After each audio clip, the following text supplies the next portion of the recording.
Então nós vamos começar a partir de agora, de hoje, o livro de Jonas, profeta Jonas. Como é que é feita essa exposição? Ela sempre é feita no domingo de manhã.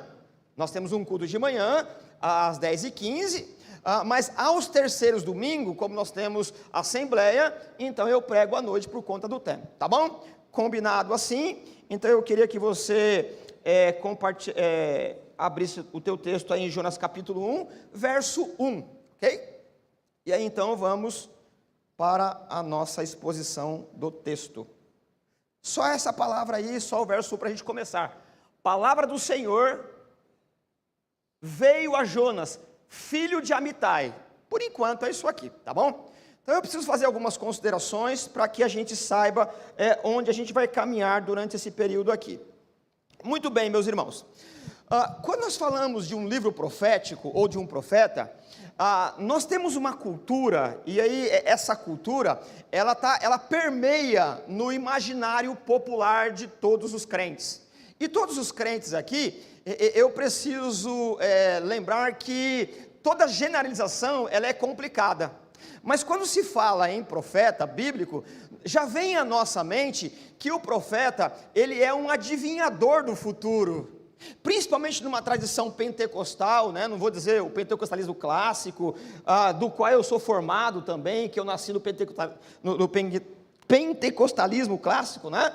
Mas o neopentecostalismo também, quando se fala em profeta, se vê no imaginário popular alguém que tem a capacidade, uma extraordinariedade de desvendar o futuro.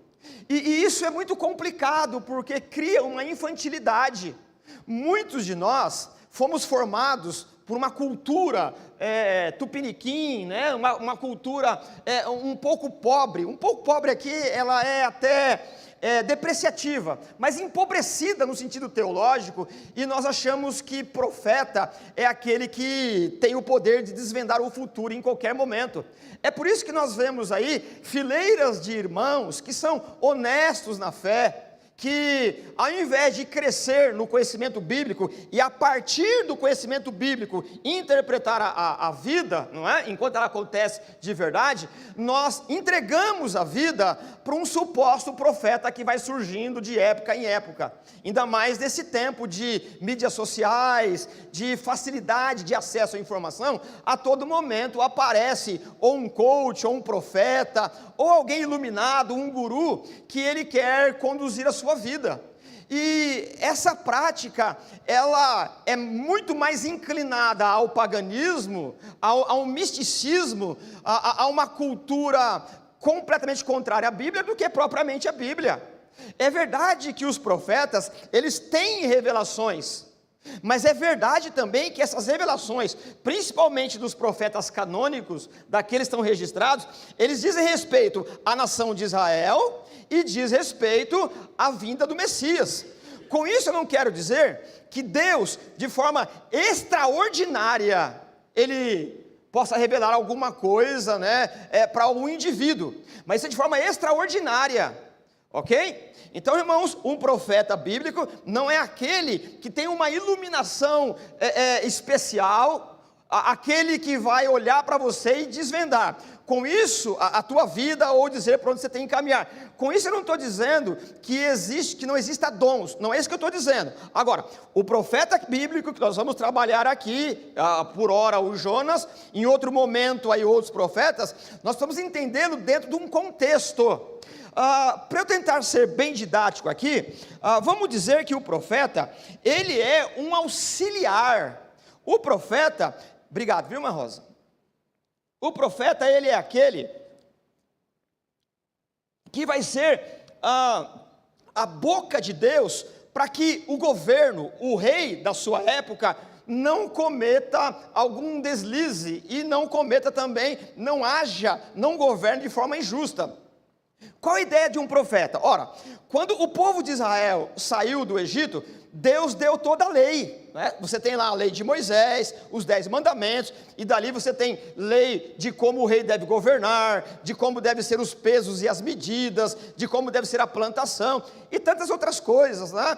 Como por exemplo, cuidar dos animais. Se tem um animal, por exemplo, que me vem à mente aqui, que ele é um animal feroz, você não pode deixá-lo escapar, porque se ele matar alguém, você é responsável pela vida de quem ele matou.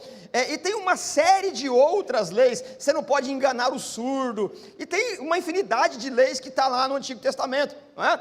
Então o rei em Israel, ele não vai governar de acordo com sua vontade. O rei em Israel, ele tem uma autoridade maior do que ele, que é Deus, que entrega as leis. E quem é o profeta? Vamos dizer aqui, né, salvaguardando aqui alguns critérios, entre aspas, grandes. O profeta é aquele que vai a todo momento dizer assim: o rei, você está governando assim, mas o que está escrito na lei é isso aqui. Percebe? Por isso que o profeta é aquele que conhece a lei. É por isso que tem escolas de profeta. O profeta no Antigo Testamento não é aquele que vai para a escola de profeta para aprender a desvendar o futuro. Ele vai na escola de profeta, como a escola de Elias, Eliseu, por exemplo, para aprender a lei, para que ele possa corrigir, exortar o rei e também as pessoas, para que eles não fujam daquilo que está escrito. Isso é muito importante, meus irmãos, percebe? E de forma extraordinária, Deus usa esse profeta para dizer o que vai acontecer caso eles desviem da lei. Por exemplo, lá em Deuteronômio capítulo 28, está escrito assim, ó: quando vocês mudarem a lei, quando vocês abandonarem os órfãos, as viúvas, quando vocês enganarem no peso e na medida e coisas dessa natureza, não vai chover. A terra vai ficar como bronze e o céu também. E aí, quando você lê o profeta Eliseu, por exemplo, no livro de Reis, quando ele vê que o Acabe e a Jezabel está cometendo todas aquelas atrocidades, o que ele diz? Está escrito na lei que quando vocês governarem assim, não vai chover. Não é ele que tem o poder, ele constata porque conhece a lei, entende? Então, porque nós não conhecemos a lei, nós atribuímos uma divindade ao profeta. E aqui é a mesma coisa com uma particularidade: o profeta não é alguém divinizado. O profeta é aquele que tem o domínio das escrituras, o profeta é aquele que tem o domínio da lei e expõe. Nesse aspecto, quem é que está fazendo o papel de profeta hoje aqui? Eu.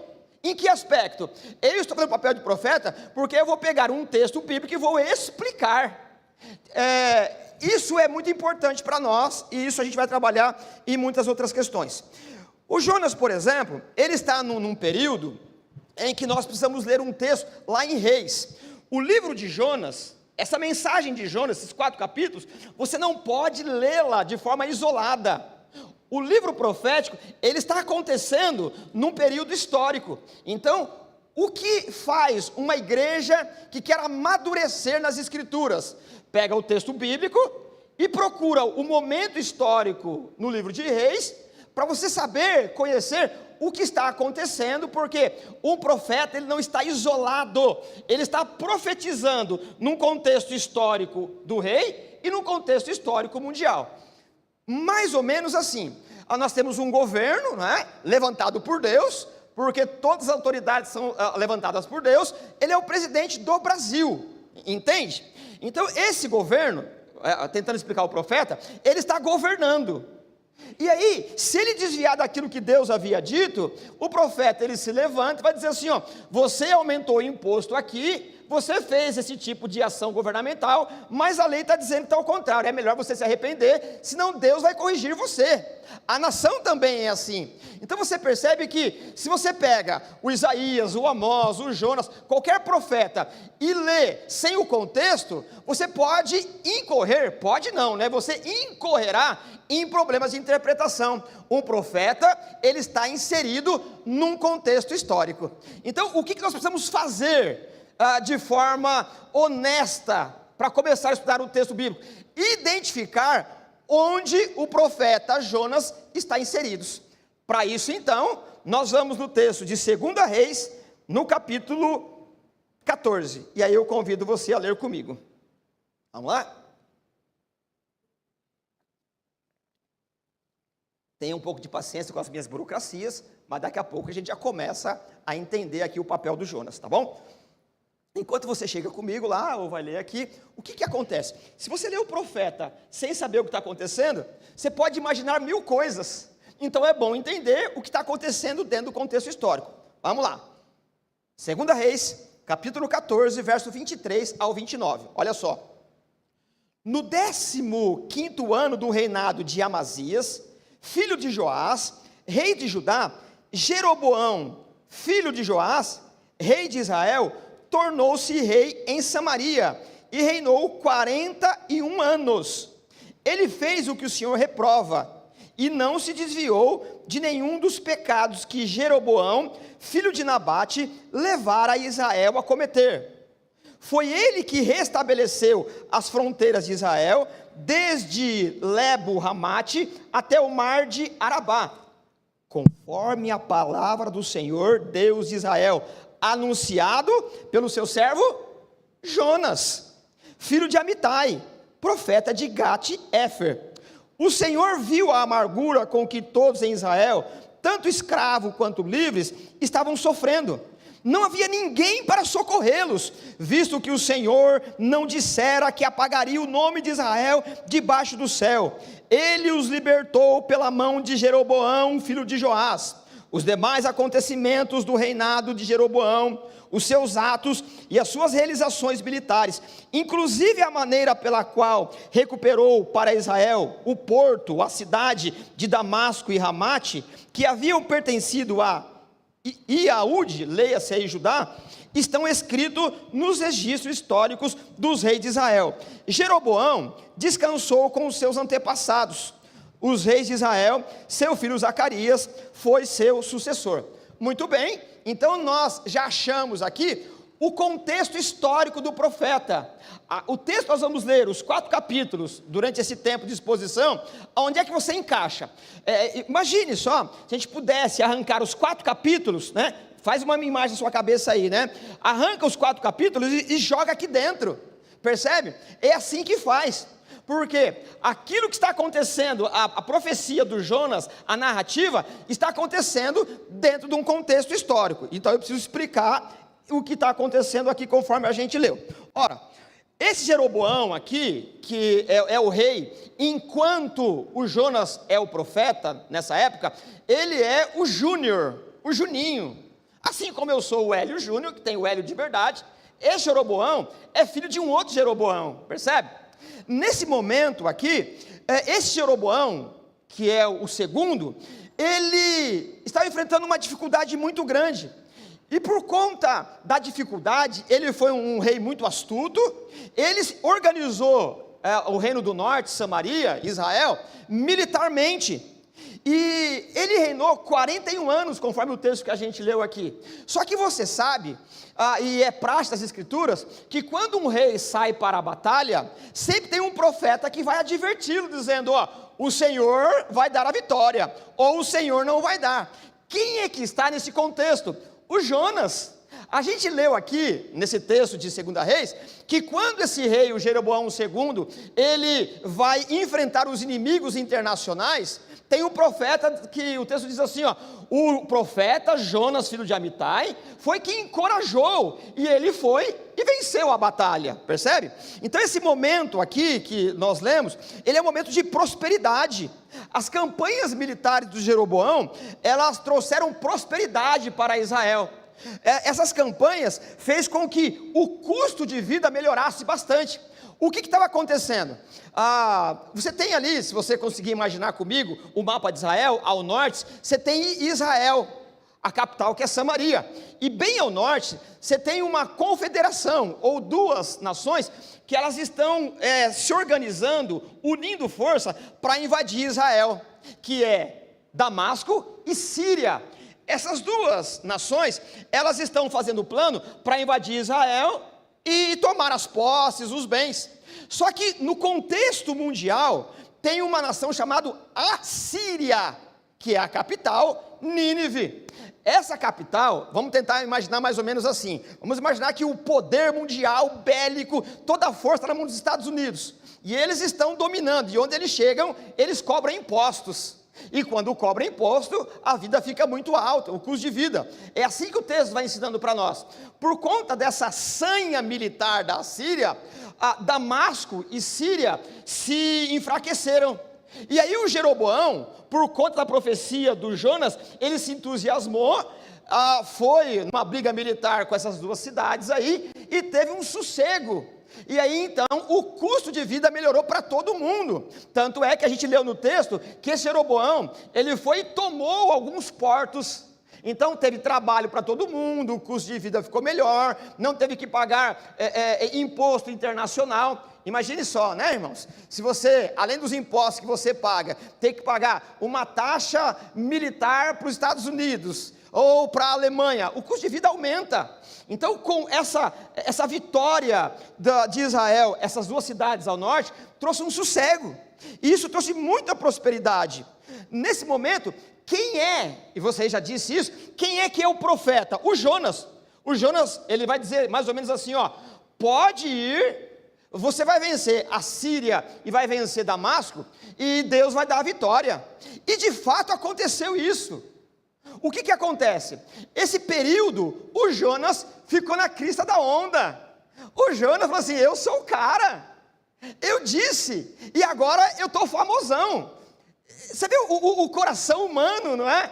Ele é o profeta que profetizou, é claro que não ele mesmo, mas Deus disse para que ele dissesse para o rei, e o rei foi lá e venceu. Imagine só, né, irmãos, Deus levantar um profeta, se fosse contexto histórico, e dizer assim para nós, agora você não precisa pagar esse tanto de imposto, você vai gerir melhor o teu salário, o governo ele é mais justo, e aí então, por meio de uma guerra, enfrentamento militar, você tem uma paz. O profeta que foi usado por Deus, ele vai dar entrevista aí nos vários portais, essa coisa toda vai ficar famosão, não é assim? O Jonas foi esse cara. O Jonas, ele foi usado por Deus e de fato ele trouxe essa prosperidade. No cenário mundial, você tem Nínive, que é onde o Jonas vai. Nesse cenário mundial, essa turma da Síria, capital Nínive, eles estão invadindo tudo que pode. E onde ele chega, aumenta o imposto. O problema é que a Síria, esse estado maior, ninguém gosta deles, principalmente os judeus.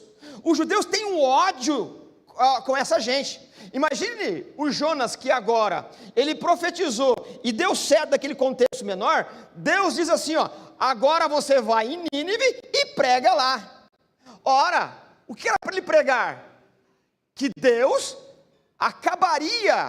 derrotaria Nínive em 40 dias, não era isso? Agora imagine só, o profeta Jonas, ele profetizou que haveria a paz, e aí então ele vai para uma cidade muito maior, cheio do ibope, todo mundo dizendo Jonas é o cara, eu vou profetizar, e Deus vai arrebentar essa cidade. Primeiro porque o judeu não gosta dos ninivitas, porque tinha uma profecia do Isaías, que eles viriam e acabaria com Samaria, Israel. Ora, o Jonas diz assim, eu vou nada, eu digo que Deus vai destruir, e eu sei que Deus é misericordioso e não destrói, e a minha reputação aqui para você, Deus, entende? Ora, a reputação do profeta, por conta da sua fama popular, ela é mais importante agora, porque Deus usou esse profeta, e deu certo agora, ele não vai para lá e falar assim, eu vou não, você vai acabar com a minha reputação, entre outras coisas que vai acontecer aqui. Bom, muito bem, essa prosperidade, percebe o quê? Imagine num contexto mundial maior da época, você tem essa nação, que é a Assíria, capital Nínive, eles estão vindo, eles a cada momento estão avançando, e no contexto mais localizado, Israel está próspero. Mas aí, essa prosperidade, ao invés de trazer uma alegria para o povo, a liderança, principalmente o Jeroboão, os chefes, os sacerdotes, essa gente toda, ao invés de governar para o povo, eles governam para si. E aqui tem um problema, que o texto vai chamar de falsa prosperidade. junto com Jonas, nós temos aí alguns outros profetas. Por exemplo, nesse mesmo contexto, olha o que Isaías vai dizer desse momento de paz. Eu leio aqui, Isaías capítulo 3, 14, depois os versos 18. Está escrito assim, ó: o Senhor entra em juízo contra as autoridades e contra os líderes do seu povo. Quem são os líderes do povo? O rei, alguns profetas, sacerdotes e juízes. Então o Senhor entra em juízo com as autoridades do seu povo. Vocês arruinaram a vinha. O que é vinha? A vinha é a nação de Israel. E o que foi roubado dos necessitados está nas suas casas. O que ele está dizendo aqui, ó? Quando Jonas profetizou, aqueles que estavam cobrando impostos internacionalmente, eles deram uma recuada. Então a economia devia melhorar. Só que Jeroboão e todos os profetas, e todos estavam envolvidos ali, ao invés de fazer um governo justo, eles roubavam o dinheiro e aplicavam na própria casa. Essa é a denúncia do Isaías. O Senhor entra em juízo contra vocês, porque o que vocês roubaram está na casa de vocês. Olha o que Isaías continua dizendo: naquele dia, aquele dia aqui, é o dia que o Senhor ia castigá-lo. Naquele dia, o Senhor arrancará os enfeites delas. O que ele está dizendo aqui, ó: o dinheiro que eles roubavam do imposto, que era, entre aspas, aí, da merenda, do SUS, da educação, da pavimentação de ruas, ao invés de ter a melhoria em Israel, eles estavam financiando o quê? As joias das mulheres deles. Por isso que o Senhor diz assim, eu leio aqui o capítulo 3, verso 18: naquele dia, o Senhor arrancará os enfeites delas, as pulseiras, as testeiras, os colares, os pendentes, os braceletes, os véus, os enfeites de cabeça, as correntias de tornozelo, os cintos, os talismãs, os amuletos, os anéis, os enfeites para o nariz, as roupas caras, as capas, as mantilhas, as bolsas, os espelhos, as roupas de linho, as tiaras, os chales. Eu não sei para que tanta coisa também, né? As mulheres vão ter que usar tudo isso aqui, né? Bom, eu vou continuar lendo aqui para tomar um fôlego. Eu lembro que no lugar onde eu cresci, era proibido usar brinco, essa coisa toda, por conta desse texto.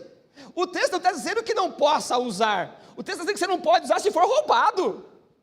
Isso aqui é financiado com o dinheiro do povo. O Senhor diz assim, ó: o que vocês roubaram está na casa de vocês. Então não é a questão de usar uma coisa ou outra, é a questão de que isso aqui é roubado. O Isaías continua, não é? Em vez de perfume, por conta do juízo, vai ter mau cheiro. Em vez de cinto, vai ter corda que vai amarrar vocês. Em vez de penteado, vai ter calvície. Em vez de roupas finas, vai ter lamento. Em vez de beleza, cicatriz. E aí por diante. O que ele está dizendo aqui, não é? Que esse período que o Jonas pregou e trouxe uma paz, ao invés de ter uma prosperidade, ao invés de você trabalhar e ter dinheiro para comprar, ao invés de você trabalhar e ter uma prosperidade na nação, esse dinheiro está financiando essas coisas aqui. É mais ou menos assim, ao invés do dinheiro da aposentadoria socorrer o aposentado, ele está financiando a viagem e o luxo dessa turma. É isso que ele está dizendo. Quando Jeroboão, ele conquistou, ele fez com que Síria e Damasco se aquietasse lá, o nível do custo de vida aumentaria. O problema é que essa prosperidade, ao invés de ser distribuída, eles estavam usando para eles. É por isso que eles chamam de falsa paz. E quem que profetizou? Eu lembro, o Jonas, não é isso?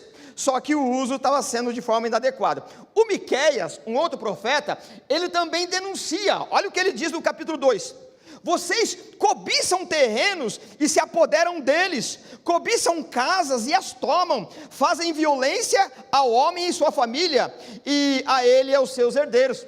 O que eles faziam? Agora que a Síria e Damasco tinha arrefecido o seu poder militar, quem que estava roubando o pobre era o próprio rei de Israel.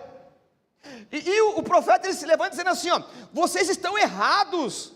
Você não deve tomar a propriedade, porque essa sociedade aqui é uma sociedade da agricultura e da pecuária. Se o governo, se o rei, seja quem for, toma essa propriedade, vai viver do quê? Você lembra que tem um profeta chamado Nabote, que ele tem uma vinha, ele profeta não, tem a vinha de Nabote. E um rei chamado Acabe queria o terreno dele. Ele falou: não posso vender, Porque a lei que Deus havia escrita dizia assim, ó, o pai não pode vender a propriedade, porque a propriedade é do pai para o filho, não é assim? Porque se ele vender, o filho faz o que da vida? Um rei chamado Acabe queria a propriedade, falou assim, não posso vender, se eu vender a propriedade, não tem como meu filho sobreviver. E aqui nesse contexto, as autoridades estavam confiscando o terreno, vai viver do quê? Percebe? Quem estava roubando anteriormente era outra nação, mas agora é Israel. Um outro profeta, o Amós, ele vai dizer assim, assim diz o Senhor, por 3 transgressões de Israel, e ainda mais por 4, não anularei o castigo. Vendem por prata o justo, que ele está dizendo, você tem uma demanda, vai para as raias do tribunal, quem que vai ganhar? Quem paga mais. O que Deus está dizendo? No tribunal, você não deve comprar o juiz, aliás, nem o juiz deve se vender, porque está escrito na lei, o juiz não deve receber presente. E aí, irmãos, me fere, né? E aí é momento de dizer isso daqui. Quantas vezes, alguns de nós, do nosso meio, seja quem for, ele trabalha num lugar, e quando ele sai, sem motivo nenhum, ele vai às raias do tribunal e convida um irmão, um amigo lá para testemunhar. Mas muitas vezes, irmãos, quem foi o culpado de ser mandado embora foi essa pessoa. Nunca chega no horário certo, nunca cumpre as suas funções, e quando sai, ainda processa o trabalhador, fala assim, Deus haverá de honrar o justo, mas você é injusto, percebe? Então, irmãos, essas coisas não são discutidas, ela precisa. Quantos de nós acha que o empreendedor, aquele que construiu uma empresa, ele está sempre usando de maldade, e a gente chega lá e fala, foi Deus que me colocou aqui, e nem trabalha. Você percebe que é uma via de mão dupla, e aí é mandado embora, porque relapso, não cumpre a sua função, e ainda quer tirar uma casquinha ainda convida alguém, esse alguém nem conhece o contexto, fala, em nome de Jesus vamos vencer. Deus odeia a injustiça. Isso a gente vai tirando do texto, para a gente tentar deixar as coisas claras aqui. Olha o que o Amós vai dizer, assim diz o Senhor, por 3 transgressões de Israel, ainda por 4, não anularei o castigo, vendem por prata o justo, e por um par de sandália o pobre, pisam sobre a cabeça dos necessitados, como pisam no pó da terra, e negam a justiça ao oprimido. Pai e filho possuem a mesma mulher, e assim profana o santo nome do Senhor. Por que eu estou lendo esses textos aqui, ó? Lembrando, você tem lá um problema, tem lá o Jeroboão, que é o rei, o Jonas, ele vai e diz assim, ó, Deus vai dar a vitória, vai expulsar os inimigos. Quando Deus dá a vitória, o que esse rei patrocina? Esse tipo de coisa. E o Jonas, ele vai ser convocado para pregar em outro lugar, mas você precisa entender que nem tudo que é prosperidade, de fato é uma prosperidade louvável. A prosperidade que vem por meio desonesto, ela é condenada pelo Senhor. A prosperidade que ela é por meio escuso, por meio injusto, Deus odeia. Deus é abençoador, mas Deus não compartilha com negócios escusos. E esse momento em que as autoridades estão tendo terrenos, ouro, prata, ao invés de fazer um governo bom, isso aqui é produto de roubo. Aquilo que era para ser bênção se tornou em maldição. E por fim, o Amós vai dizer assim, ouçam vocês que pisam os pobres e arruinam os necessitados da terra, dizendo, quando acabará a lua nova, para que vendamos o cereal, e quando terminará, para que comercializemos o trigo, diminuindo a medida e aumentando o preço, enganando com balança desonesta. O que ele estava pensando aqui? Depois, tinha uma lei que Deus disse que depois da colheita, tinha que vender a coisa toda lá, era a época de ir para o comércio e vender. Ao invés de ter uma balança justa, o que eles faziam? Eles pegavam o trigo, mexiam na balança. Então, você ia comprar 1 quilo de trigo, não era mais 1 quilo, era 800 gramas. Balança desonesta. Só que essas 800 gramas não era de trigo, o texto diz que eles colocavam palha ainda. O que está acontecendo aqui? Essa é uma leitura da nossa sociedade. Essa é uma leitura de uma corrupção, não é? Sistêmica. em que o povo de Deus clamando, ora vem Senhor, e aí está o nosso grito de socorro, onde haverá um reino justo, quando Jesus vier. Antes disso, meus irmãos, a corrupção é sistêmica, a corrupção, o deboche do pobre, do necessitado, ela sempre ocorrerá. Então o texto está dizendo para nós que a autoridade, ao invés de você vai comprar um trigo, você compra lá, a balança ela está pesando errado, e tem ainda palha com o trigo. É mais ou menos assim, ao invés do seu filho tomar leite bom na creche, vai tomar leite com água, porque a diferença está patrocinando a viagem de alguém por aí, e por aí afora. O que eu estou querendo dizer aqui, para chegar no Jonas, é o quê? O Jonas, no momento de crise, Deus usou o Jonas e disse assim, ó, Deus vai dar a vitória. De fato deu a vitória, eles conquistaram lá algumas terras, e agora tinha que governar para a glória do Senhor. O que é governar para a glória do Senhor? Com justiça. E aí então começou toda a malandragem, e isso que ocorre aqui. Então, para que a gente volte lá no texto do Jonas, eu vou fazer uma releitura do capítulo 14, para a gente identificar o Jonas aqui. Olha só, o capítulo 14 de 2 Reis, 23 e 24, está escrito assim, ó, no 15º ano do reinado de Amazias, filho de Joás, rei de Judá. Você tem uma cidade no sul, né, um país no sul. Quem que é o rei lá no norte, onde Jonas está? Jeroboão, filho de Joás. E Jeroboão é o segundo, rei de Israel. Ele tornou-se rei em Samaria, onde Jonas está, e reinou 41 anos, olha que reinado longo, 41 anos, 24, ele fez o que o Senhor reprova. Agora a gente sabe o que ele fez, o que o Senhor reprova. O que o Senhor reprova? Toda essa malandragem. O que o Senhor reprova? Esse governo injusto, de roubo. Você percebe que, se você não pegar o profeta e colocar aqui dentro, você nunca vai entender a profecia dele. Esse rei, ele foi incentivado a ir à guerra, a trazer a paz, só que agora ele está agindo de forma inconveniente, para ser muito bonzinho com ele. Bom, ele fez o que o Senhor reprova, e não se desviou de nenhum dos pecados que Jeroboão, filho de Nebate, levara a cometer em Israel. Quais são os pecados?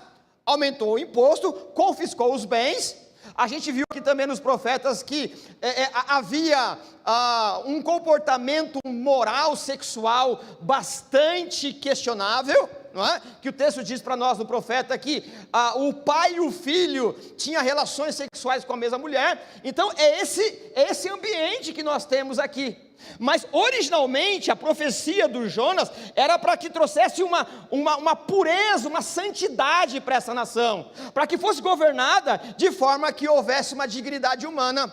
O problema é que essa prosperidade, ela pode até começar muito bem, mas por conta do nosso coração, nunca é suficiente. Nós queremos sempre mais, mais e mais e mais e mais. É assim o coração de Jeroboão. Uma bênção que era para ser para toda a nação, agora é um acúmulo de bem a partir do roubo. Irmãos, essa é um grito desesperado do Evangelho. A questão não é o quanto você vai arrecadar durante a sua vida. O problema é que durante o processo de trabalho, durante o acúmulo de bem pelo trabalho, o nosso coração vai sendo seduzido pelo mamão, e a gente vai abrindo concessões.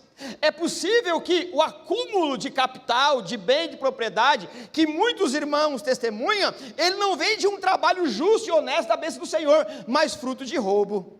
E quantas coisas a gente ouve por aí, principalmente por essa ala que se diz defender os evangélicos. Eles oram pelo dinheiro que rouba, não é assim? Então, irmãos, essa questão, ela vai nos ajudando a entender o apelo do Jonas naquele momento e de todos os profetas aqui. Muito bem, essa é a introdução, verso 23 e 24. Quando o profeta Jonas, nesse contexto todo, ele profetizou, olha o que aconteceu. Verso 25 do capítulo 14, 2 Reis. Foi ele, o Jeroboão, que restabeleceu as fronteiras de Israel, desde Lebo, Amate até o mar de Arabá, conforme a palavra do Senhor, Deus de Israel, anunciado pelo servo Jonas, filho de Amitai. Bom, o que está acontecendo? Israel, o reino do norte, passando por uma crise financeira, política e moral terrível, e aí ele traz essa palavra de profecia, dizendo, ó, Deus autorizou, pode ir que vai vencer e vai ter paz. Esse rei foi lá, conquistou os territórios e de fato o moral do Jonas foi lá em cima. Não é assim? Muito bem, então está aqui a expansão. O que aconteceu então no verso 26 e 27? Deus promete livrar os necessitados. Aqui agora a gente tem informação. Essa expansão, ela trouxe ainda mais opressão para as pessoas. O que Deus vai dizer? Verso 26. O Senhor viu a amargura com que todos em Israel, tanto escravo quanto livres, estavam sofrendo. Não havia ninguém para socorrê-los. Irmãos,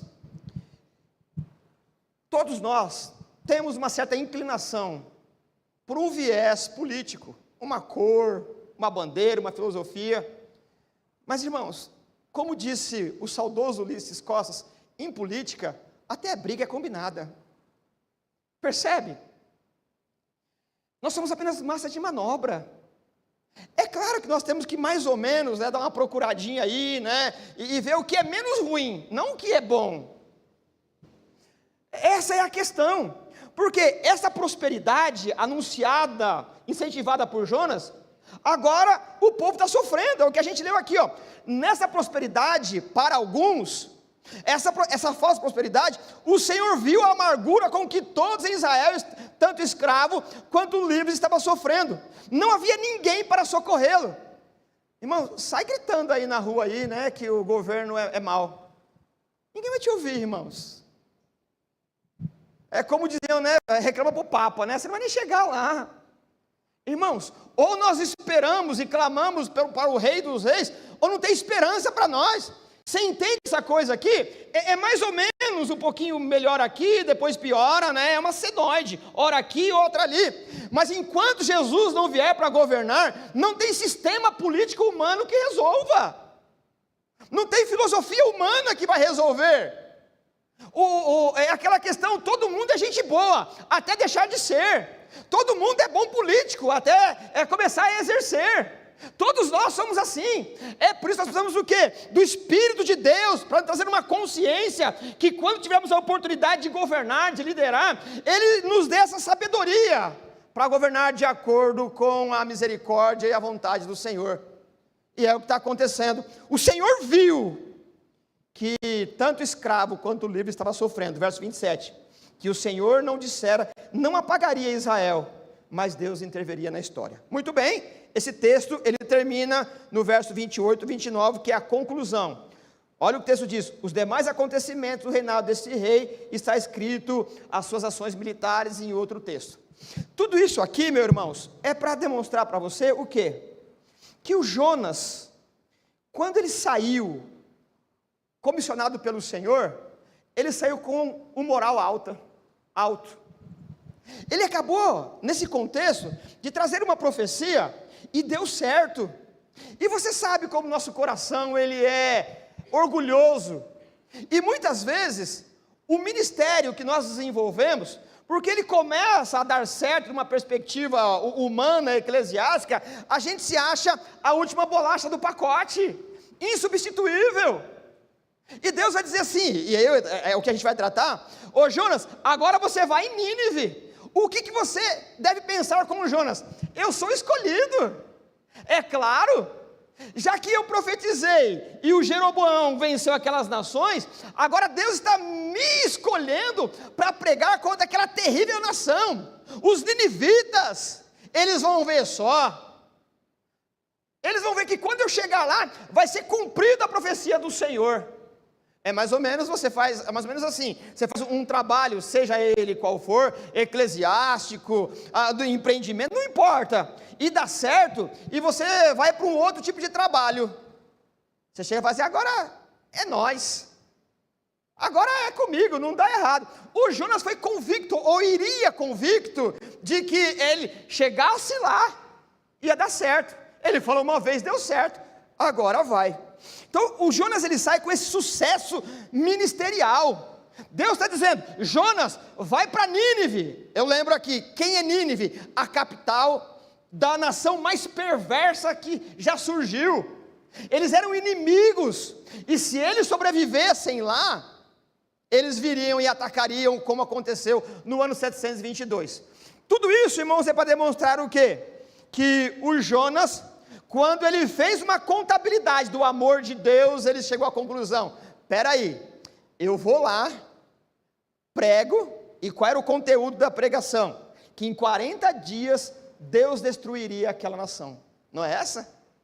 Quando ele percebe que Deus tem a intenção de perdoar, fala: aqui Deus, eu vou nada, você vai acabar com a minha reputação, eu vou ser chamado de falso profeta, porque eu digo que o Senhor vai destruir e não destrói, e a minha moral, onde é que fica? Eu vou estar aqui como falso profeta, vou nada.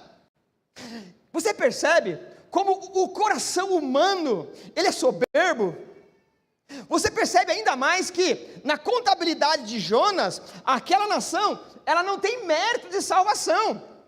Se ele vai e prega e eles se arrependem, ele volta para cá dizendo: você é falso profeta. Diante de tudo isso aqui, nós temos algumas conclusões para trabalhar hoje de forma bem ligeira, e aí a semana que vem trabalhar versículo por versículo. Primeiro, o autor do texto é Jonas. Há uma discussão, alguns dizem que não, mas por que isso é importante? Se o autor de fato é Jonas, o texto é uma autodenúncia, porque a todo tempo, o Jonas que saiu com um moral alto, ele está discutindo com Deus. O Jonas, quando ele escreve agora o texto, ele vai deixar de forma explícita o seu comportamento inadequado. Ora, em toda a narrativa do texto, nós temos poucos personagens. Quem são os personagens principais? Jonas e Deus. É um diálogo entre o profeta e Deus. Aparece ali um grupo de trabalhadores no navio, que a gente não sabe o nome. Aparece o grande peixe, que tem um papel para salvar o Jonas de não morrer afogado. Tem o papel dos ninivitas. Mas quem são os personagens? É Jonas o tempo todo emburrado com Deus.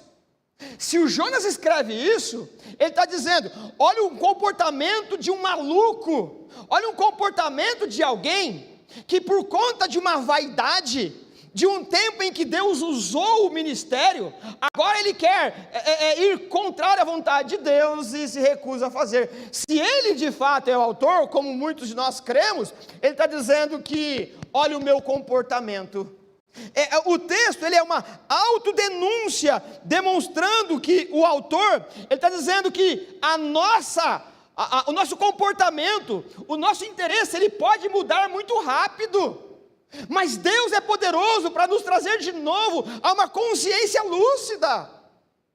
Irmãos, eu não duvido que você teve grandes empreendimentos na sua vida, eu não duvido das suas capacidades, eu não duvido que Deus te abençoou e você ouviu a voz de Deus e você já desenvolveu um grande trabalho, mas pode ocorrer um problema no meio do caminho, que esse sucesso pode ter seduzido teu coração e agora você se acha que é o próprio autor do destino humano.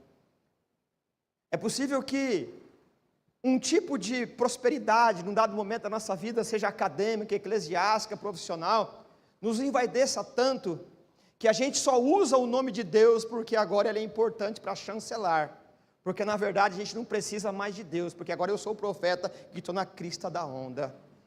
O trabalho que eu fiz foi tão bom, que agora nem Deus me segura. O seu coração é assim. A autonomia, essa capacidade de querer construir a vida sem Deus, ela é natural do ser humano. E o Espírito de Deus nos traz aqui nessa noite, para que nós não tenhamos um comportamento segundo Jonas, que por conta de uma prosperidade que vem da mão de Deus, não seduza tanto o nosso coração, que nós já achemos aí que somos os autores e definidores da história humana. O Jonas, ele está se autodenunciando, dizendo assim: olha o meu comportamento translocado, olha o meu comportamento vaidoso, aonde ele me levou.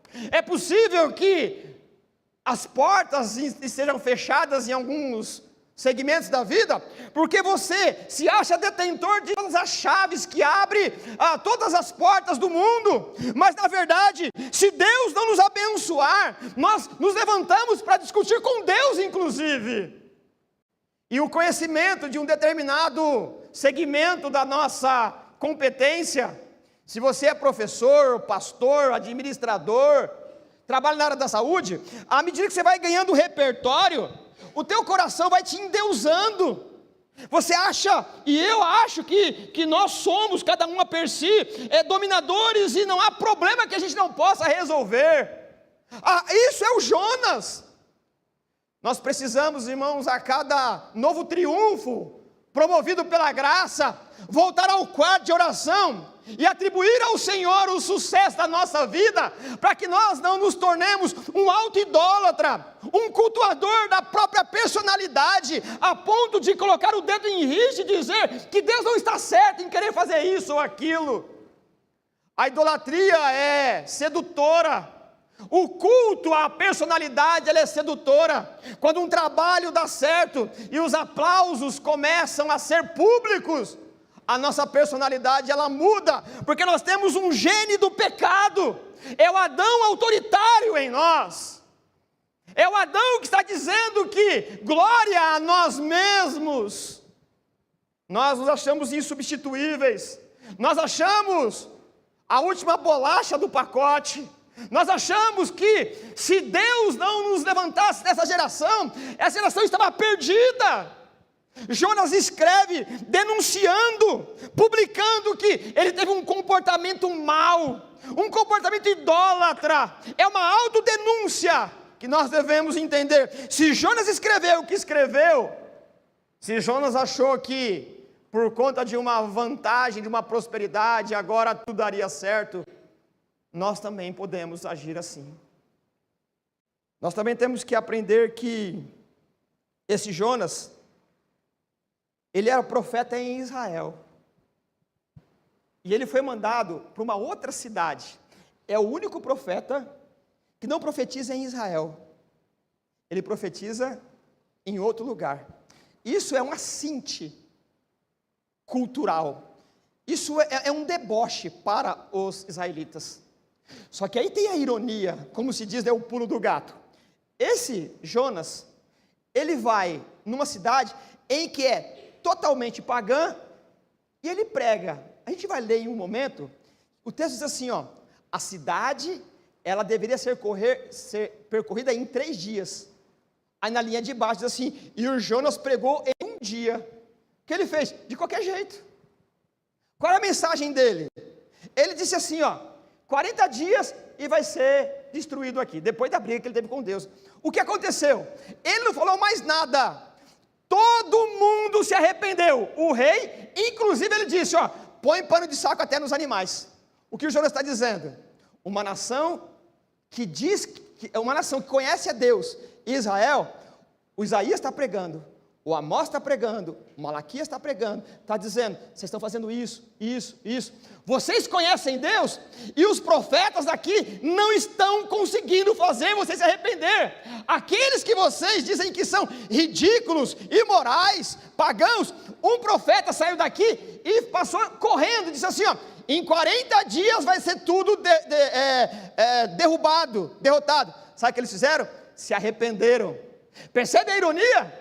O Jonas está dizendo que aqueles que dizem que amam a Deus, já estão cauterizados à consciência, e não mais dão atenção à pregação do Evangelho, não dão mais atenção porque estão acostumados, a consciência ela está empedernida, a consciência ela se petrificou, se tornou pedra, mas uma nação que sequer ouviu falar de Jeová, um profeta vai de qualquer jeito e todo mundo se arrepende. O Jonas está dizendo que um profeta de casa dificilmente dará resultado, porque a consciência do povo que ouve já não quer mais ouvi-lo. Jesus disse que no reino de Deus as prostitutas e os ladrões entram primeiro.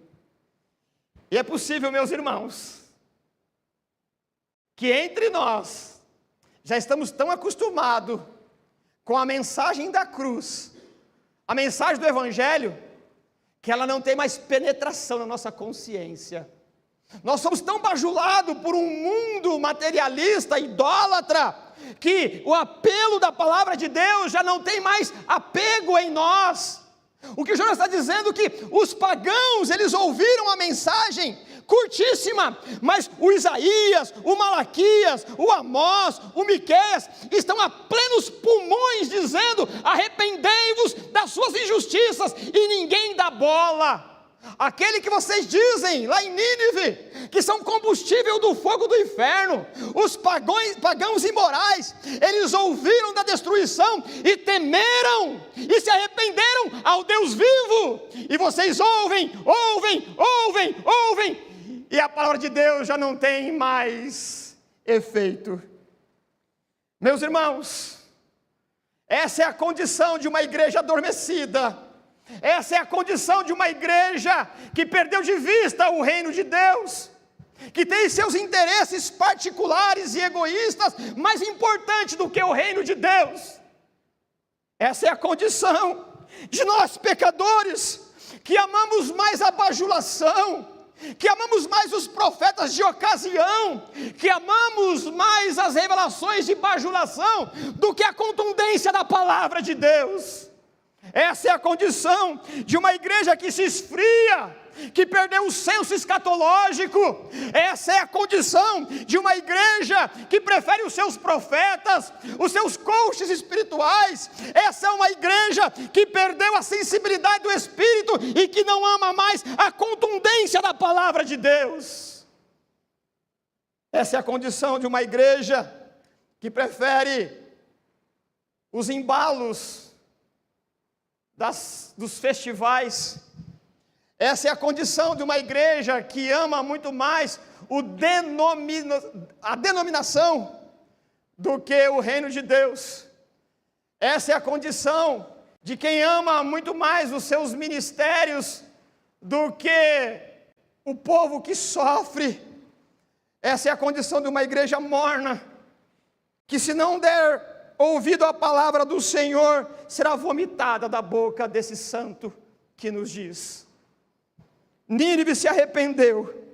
Nínive, que era cruel, inimiga histórica de Israel. Israel tinha um ranço cultural, mas Nínive ouviu e se arrependeu. Israel não ouve mais os seus profetas. Jesus, texto que nós lemos aqui, caminhando para o final, fazendo algumas considerações, ele usou essa situação, o texto que nós lemos. Olha o que Jesus disse, e eu releio o texto do capítulo 12, 38. Então alguns dos fariseus e mestres da lei disseram: mestre, eles estão bajulando, né? Ô mestre, queremos ver um sinal miraculoso feito por ti. O que eles estão dizendo? Jesus, nós vamos acreditar no Senhor, se o Senhor fizer um milagre aí, faz um milagre para nós aí, a gente vai acreditar em tudo. Jesus respondeu: uma geração perversa e adúltera pede um sinal miraculoso. Irmãos, quantas pessoas a gente vê por aí dizendo: eu só vou crer se fizer um sinal. Jesus diz que aquele que se baseia a fé em ver sinais é adúltero e pecador. Está escrito. Se a sua fé se pauta em ver milagre, não é no evangelho que você crê, é numa personalidade.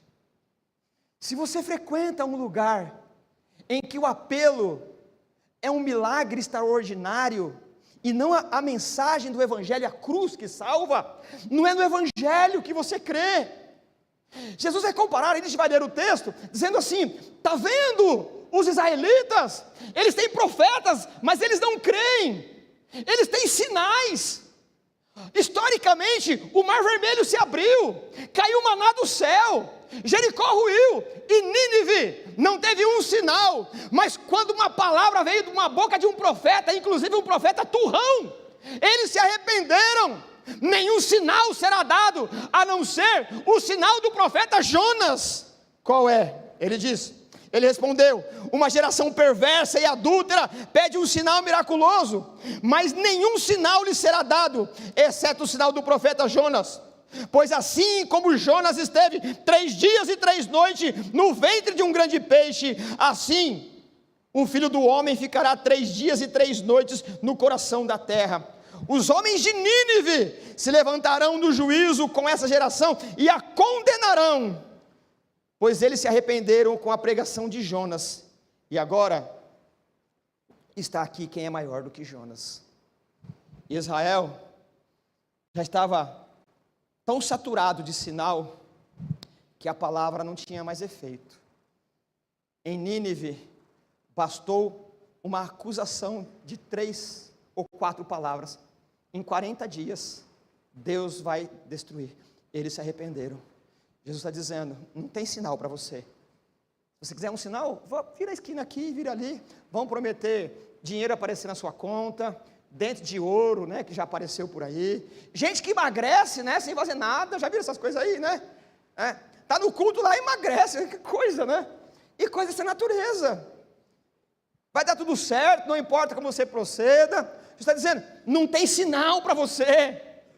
Uma igreja que trabalha pelo mote do sinal, não é igreja bíblica. É claro que Deus, Ele pode fazer um milagre, não há dúvida, nós oramos aqui, Deus é poderoso para fazer sinal, mas o sinal que sustenta a fé, é Jesus Cristo e esse crucificado. Uma geração que vai atrás de sinais para sustentar a fé, é uma geração que adultera o evangelho, e ela será condenada junto com aquela turma de Israel. Os pagãos se salvaram, porque se arrependeram. Essa é a mensagem do evangelho. Bom, eu vou concluir tudo isso daqui, a gente vai trabalhando, traçar um perfil do Jonas, que a gente conhece aqui, e vamos trabalhar depois. Nesse contexto todo, qual é o perfil do Jonas que sai? O Jonas, ele é um profeta nacionalista. Ele ama Israel, mas é cheio de preconceito teológico. Ele ama Israel e tem popularidade, mas quando Deus diz, pregue em Nínive, fala assim, aqui Senhor, a minha teologia não cabe. Irmãos, não é a sua teologia, não é a tua confissão de fé, não é o teu achismo cultural. O que predomina é a vontade do Senhor. Deus não se encaixa, Deus não está preso a um ritual, uma filosofia de cartilha. O Jonas, ele é nacionalista e cheio de preconceito teológico. Como é que Deus pode salvar gente assim? O Jonas, ele tem teologia certa, mas tem prática errada. O Jonas, ele diz, os marinheiros, que Deus, Ele é o Senhor do céu e da terra, onipresente, mas ele tenta fugir da presença do Senhor. Incoerência. Nós dizemos uma coisa e fazemos outra. Jonas, ele faz a obra do Senhor, mas com a motivação errada. Quando ele vai para Nínive, ele é obrigado de alguma maneira a fazer. E como eu já disse, o texto vai dizer para nós, Nínive era uma cidade para percorrer por 3 dias. Ele fez o trabalho em um dia só. Sabe aquela coisa que você não faz? Ou faz porque é obrigado? Ele saiu na cidade, né, correndo, 40 dias Deus vai destruir tudo, 40 dias, e o povo se arrependeu. Era para fazer em 3 dias. Sabe, irmãos, é melhor não fazer do que fazer de forma relaxada. É melhor deixar o outro fazer do que fazer por rivalidade. É melhor deixar o outro fazer se você não tem o coração inteiro naquilo. É mais honesto você dizer, Senhor, eu não estou com o coração inteiro aqui, deixa o outro fazer. O Jonas, ele faz a obra de Deus, mas não faz com a motivação errada, ou faz com a motivação errada. Ele obedece por obrigação, não por prazer. Ele prega sem amor, ele espera a condenação, não a salvação. Tanto que quando ele prega, aquela turma se arrepende, que ele fala, Senhor, o Senhor salvou, não era para salvar. E ele faz assim mesmo, vocês vão ver no texto. Ele chora, fala, quer saber, Senhor, eu quero morrer agora. Por quê? Porque você salva essa gente aí. Você é doido, cara. Jesus disse, ninguém chame de louco, né? Mas tem que chamar o Jonas de louco, não é possível. Já sou réu de juízo também. 7, ele prega sem amor e espera a condenação, não a salvação. Irmãos, quando o pregador, o profeta, ele está pregando, o que ele espera? Que aconteça o que ele diga. No caso, a misericórdia. Quando Deus usa de misericórdia e salva, ele fala assim, deu certo a minha pregação, não gostei. Ele é o único pregador, profeta, que reclama com Deus, que Deus salvou. Ele chora de tristeza, por quê? Porque Deus salva os ninivitas. Imagine, você está pregando, está fazendo trabalho, e Deus abençoa, dá tudo certo. Aí você começa a chorar. Aí Deus pergunta: por que você está chorando? O Senhor salvou essa gente. O Jonas, ele tem piedade de uma planta, lembra disso? Mas não tem nenhuma compaixão por pessoas. Ele ama coisa, mas não ama gente. O Jonas, ele insiste em persuadir Deus e mudar de opinião, em vez de mudar sua conduta. Você vai perceber em um dado momento, que quando Deus salva os ninivitas, o Jonas fala assim: quer saber? Pode me matar então. Sabe o que ele faz? Ele vai num lugar alto e fica olhando para a cidade, porque já que ele saiu de lá, famosão, e ele disse para Deus que queria morrer, ele disse para Deus matar, e falou assim: agora eu vou ficar olhando aqui, porque Deus vai mudar de ideia, né? Não acontece nada na cidade. O que acontece? Deus faz uma planta sobre ele e fala: está dando certo, hein? Eu falei para Deus, agora Deus está cuidando de mim, agora é só destruir. Daqui a pouco vem um bichinho, come a planta e fala assim: ô Senhor, eu pensei que você ia destruir. Ele falou: não, você tem dó da planta, que você não fez nada por ela, mas não tem condições de amar uma cidade. Por quê? Ele persuade, acha que quer mudar, ou pode mudar Deus. O Jonas espera que Deus se arrependa da sua misericórdia, em vez dele se arrepender da dureza do coração. O Jonas, ele reclama da bondade de Deus. Assim: Senhor, o Senhor salvou essa gente. Ele fica triste porque Deus é amor. O Jonas, ele prefere morrer a se arrepender. Irmãos, isso aqui é muito nós. Isso aqui é muito eu e muito você. Que quando não acontece do jeito que a gente quer, fala: Senhor, quer saber? Também não trabalho mais. Não quero mais também. Irmãos, com muita honestidade, eu gosto muito de estar aqui com os irmãos. Eu até já disse aqui várias vezes, eu tive um ressignificado ministerial. Eu tive uma nova gana de pastorear, de trabalhar nas minhas condições. Mas irmãos, se eu for embora amanhã ou depois, por algum motivo, pode ser que um ou outro aí chore uma semana, né? Depois a vida continua, irmãos. Entende? Deus levanta outro. Como eu digo, a igreja tem 2000 anos, eu cheguei aqui agora. Essa igreja tem 70 anos. É um privilégio eu participar da vida dos irmãos. Você entende o que ele quer dizer? O Jonas, ele reclama da bondade de Deus, ele prefere morrer do que se arrepender. Jonas, ele se comporta como um fanático religioso, não como um profeta de Deus. Ele se ofende porque acredita que Deus arruinou a sua reputação.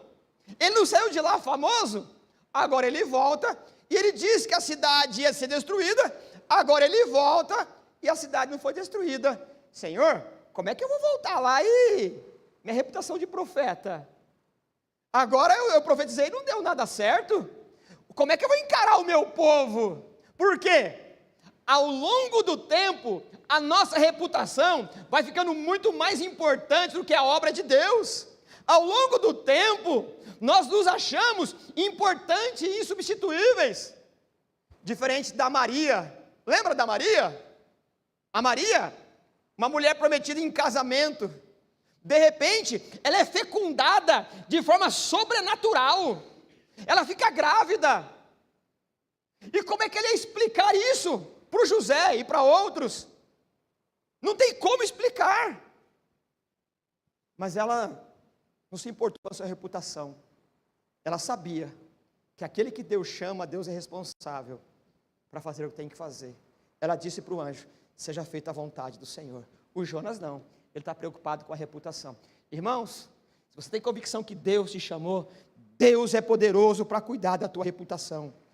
Você não pode, como Jonas, ser um fanático religioso. Jonas se ofende porque acredita que Deus arruinou a sua reputação. E por fim, Jonas se queixa da bondade do Senhor, apesar dele mesmo ter sido poupado pela bondade do Senhor quando veio a tormenta. Quando a bondade de Deus é para nós, louvado seja o Senhor. Quando a bondade do Senhor é para o nosso benefício, façamos um culto de ação de graças. Quando a bondade do Senhor nos tem como alvo, o nome do Senhor seja louvado por toda a comunidade. Mas quando é outro, em que de alguma maneira nós não temos tanta afinidade assim, como é que Deus pode salvar gente dessa natureza?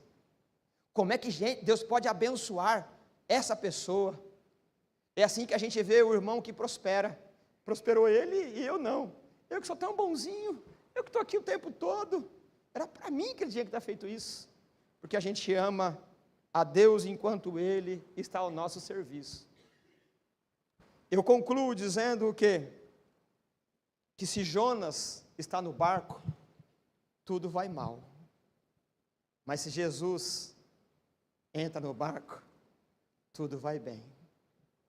Que eu e você, durante essa caminhada, nos 4 capítulos de Jonas, possamos nos identificar se somos responsáveis pela tribulação que está assolando o barco da vida de algumas pessoas. E se nós nos identificarmos assim, que o Senhor use quem quiser usar para nos jogar no mar, mas que o Senhor também traga um grande peixe para nos engolir e nos salvar e nos vomitar no ponto de partida. Se eu e você somos o Jonas que está causando os problemas, que Deus nos alerte no tempo devido. E é possível que a embarcação onde nós estamos seja o trabalho, a escola, a igreja ou a família. Que Deus tenha misericórdia, que use braços, ainda que pagãos, e que nos jogue no mar da graça, para que a embarcação da vida de muitos não permaneça na tormenta por conta da nossa religiosidade, da nossa idolatria. É possível que você seja o Jonas no barco, onde a tribulação está muito severa. O pedido, a oração, para aquele que é levado a essa consciência, é que sejamos jogados no mar. E esse mar não é o mar da perdição, mas é o mar da graça, que nos levará ao arrependimento, para que possamos receber do Senhor bonança, prosperidade e alegria, para que possamos navegar em rios tranquilos até o porto da eternidade. Que o Senhor nos ajude a não ser Jonas, que o Senhor nos ajude a perceber quando a tempestade é por nossa causa, porque se Jonas está no barco, tudo vai mal, mas se Jesus entra no barco, há bonança e alegria. Vamos orar. Obrigado, Senhor, pela Tua bondade, pela Tua graça. Ah, Senhor, quantas vezes, Senhor, eu sou o culpado das tempestades.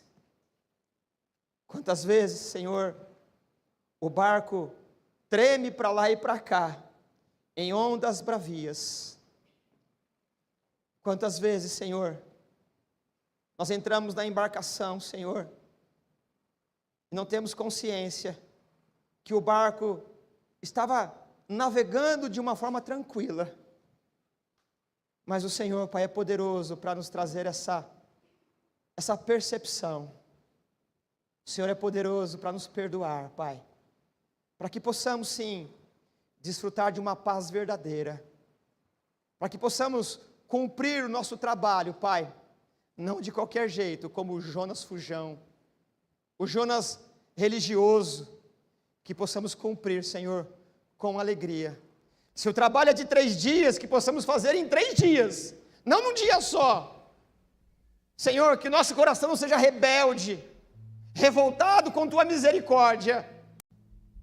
Que o Senhor nos ajude, Senhor, a entrar nas embarcações de outros, sem provocar a turbulência, mas trazer a paz do príncipe da paz, a trazer, Senhor, a harmonia de uma boa navegação até o porto seguro, onde a graça nos conduz. Todos nós, Pai, aqui temos vocação para ser Jonas. Todos nós, Pai, temos vocação para a auto-idolatria. Todos nós temos vocação, Senhor, para desestabilizar as navegações. Mas qual é a dificuldade da Tua graça? Qual é o problema para o Senhor? O Senhor sabe nos convencer, nos colocar no prumo. O Senhor sabe nos colocar na embarcação da vida, para que possamos navegar junto com a comunidade da graça para o porto seguro. Obrigado, Senhor, obrigado. que o Senhor tome o timão, os lemes da nossa embarcação, para que possamos navegar de forma segura para o destino eterno, Senhor, do grande dia em que chegaremos no porto seguro da salvação. Obrigado por tudo que o Senhor faz. Nós oramos agradecidos em nome de Jesus.